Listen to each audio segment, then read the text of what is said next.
To prescribe a medication, one of the first things that I want to do is I want to make sure that the problem for which I'm prescribing this medication is in red. So if I've got multiple problems listed here in my visit tab, the one that's in red is assumed it to be the one that I'm addressing now. So if I do any orders, whether it's a lab and imaging or a medication, the system is going to associate that problem with whatever I'm doing. So first of all, I make sure that I've got the right problem selected.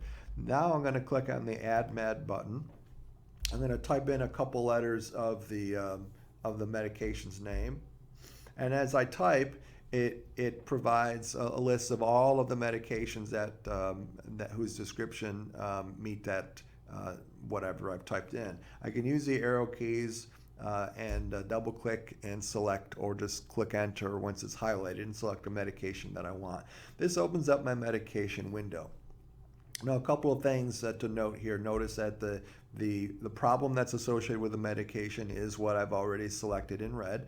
The SIG for this medication generally is going to be determined by what I put in here. So it assumes 1 per dose, and QD. I can change that to BID, and as I do that, it updates the SIG. So whether it's the frequency, the per dose here, it's going to update the SIG, and then at the same time calculate the maximum daily dose, as well as the number to dispense. So at this point, now if this were a topical medication or something that requires a more complicated SIG than that, I can free text in here.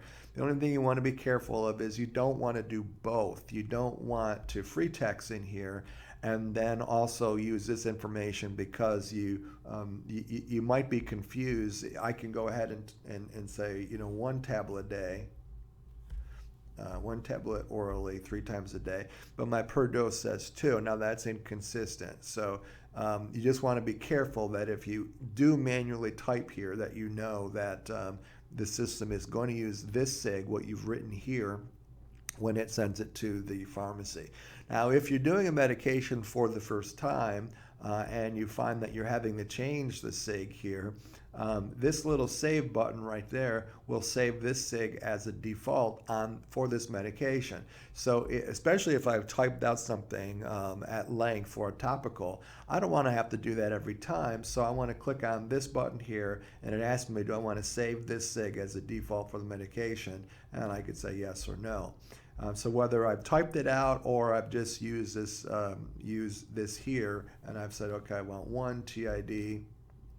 Now it's telling me, hey, there's an inconsistency here because you made a change here, but you typed something different there. And do I want to recreate the SIG, which is this text here? I'll say yes to recreate it, and now they are consistent again.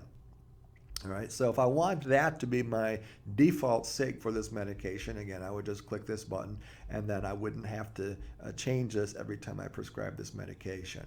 Now, as we jump down here to the days covered, now the system is going to assume 30 days are covered. I also could use the radio button to say 3 months, and then that's going to change the days covered, change the number to dispense. Oftentimes, I've got a one-time medication I may do for 10 days, and then that also is real convenient to go ahead and change the number to dispense there as well.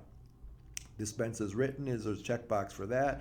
Allow substitution of form and units. That is to allow the pharmacist to know that if I prescribe the tablet and you have it in a capsule, I really don't care. Don't call me to ask me if a capsule is okay versus a tablet. Just substitute the form and the units as you think is appropriate. The provider is going to assume is me, whoever you logged in as when you prescribe this medication. Now, if this medication is one that the patient is on that you didn't prescribe, then that was prescribed by, say, a cardiologist, somebody outside the practice, and you want to remember to change the provider to other. That tells the system that this medication is part of their record, but you didn't prescribe it and you're not going to refill it, etc. And likewise, because I'm adding it today, it assumes a start date of today, but if that's not the case, I can simply double click on this field, and that date goes away, and then all I gotta do is click on save.